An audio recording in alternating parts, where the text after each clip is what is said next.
responsabilité. J'ai une énorme responsabilité qu'on a tous, hein, un à un, tous les élus La République En Marche et tous les élus, je pense, d'une manière générale, ont une grande responsabilité vis-à-vis de la nation. Moi, je l'aborde avec la manière dont j'aborde toute chose, c'est-à-dire avec du courage, avec de la ténacité, avec de l'envie. Et après, je vais devoir apprendre le travail de député, donc j'espère que ça ne va pas me prendre trop longtemps, mais voilà, je suis prête à apprendre, à faire ce travail et j'ai une certaine conscience pour non seulement apprendre à le faire, mais à le faire bien. Merci beaucoup et puis merci, bon courage. J'ai une question. Oui. Vous allez rester au conseil municipal, enfin adjointe à Poissy? J'ai déjà eu l'occasion de m'exprimer sur ce point. Donc, bien évidemment, je vais démissionner de mes fonctions. Donc, je vais adresser un courrier à Monsieur le maire pour lui demander de prendre en compte donc, ma démission dans les délais qui lui semblent le plus opportun, mais en tout cas dans les 2 ou 3 mois à venir, en fonction du travail qu'il a à faire pour procéder à mon remplacement. Et dans quelle commission vous avez l'intention de... Eh bien, écoutez, je n'en sais rien, je ne sais pas exactement, mais moi je m'intéresse tout particulièrement aux affaires sociales et à l'emploi. Donc je ne sais pas exactement de quelle manière je vais pouvoir me retrouver dans ces commissions-là. Parce que dans votre circonscription, l'implantation, l'urbanisme, le territoire est très important. Il est très important, j'en ai bien conscience, mais il y a peut-être d'autres élus qui sont plus calés que moi sur ces questions-là et qui les porteront très très bien. Je m'assurerai bien sûr que ce soit le cas et je leur porterai au fur et à mesure toute la connaissance que je pourrai avoir de cette circonscription pour que dans les lois qui seront mises en œuvre, il y ait ce respect de l'identité de cette 7e circonscription. Vous allez toujours garder les quartiers généraux ici de votre... Oui, absolument. Voilà. Avec la volonté, enfin j'espère, hein, si le bailleur veut bien nous la laisser, et avec des travaux à effectuer pour la rendre vraiment opérationnelle, pour des lieux de réunion, des moments de regroupement, pour que ce soit un lieu sympathique, vivant au quotidien, et pas une permanence qui est ouverte une demi-journée par semaine. Quelles sont vos premières priorités, si je puis me permettre? Alors ma priorité, ça va être bien sûr d'appliquer sans concession le programme d'Emmanuel Macron. Là, on a une abstention qui nous dit plusieurs choses. La première des choses qu'elle nous dit, c'est qu'il faut absolument qu'on arrive à sortir la France de la situation où elle est.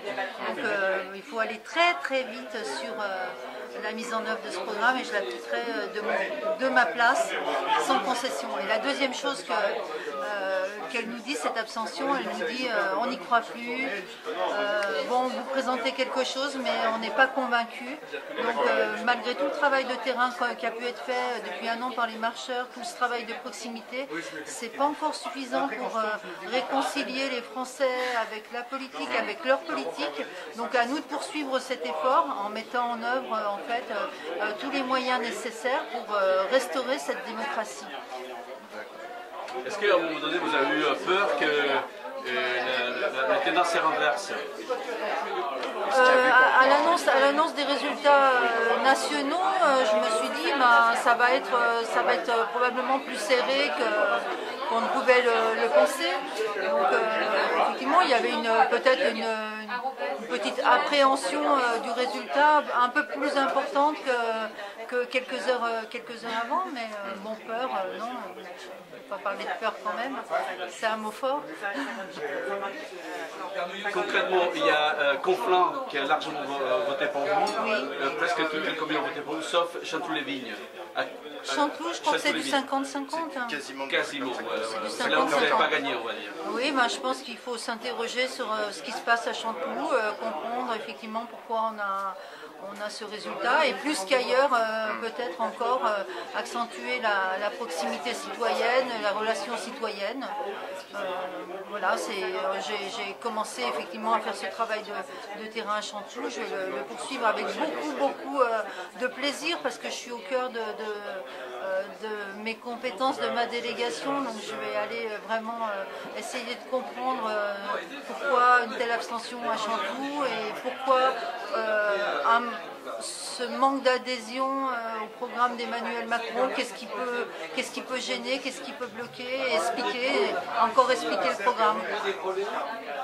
Ça fait quand même un mois de campagne assez lourde, assez difficile. Est-ce que vous êtes soulagé que ça se termine? Oui, je ne vais pas vous le cacher, bien sûr que je suis soulagée que ça se termine, mais en même temps je suis très frustrée que ça ait duré aussi peu, parce qu'il y a tellement de gens à voir, tellement de gens à rencontrer. Mais maintenant, ce travail que j'ai fait en un mois, je vais le démultiplier sur 5 ans. Merci beaucoup. Bonsoir. Merci Arnaud, merci de passer. Voilà, c'est très sympa d'être là, merci beaucoup. Et puis, félicitations pour le travail accompli pendant ces 5 ans. Je sais que vous n'avez pas démérité à l'Assemblée. Voilà, maintenant... Bravo à tous, hein. Merci. Merci. Pleine campagne. Soyez dignes de votre victoire. Voilà. Parce qu'il y a une espérance qui est née, il ne faut pas la décevoir. Je vous souhaite une bonne soirée. Merci Arnaud.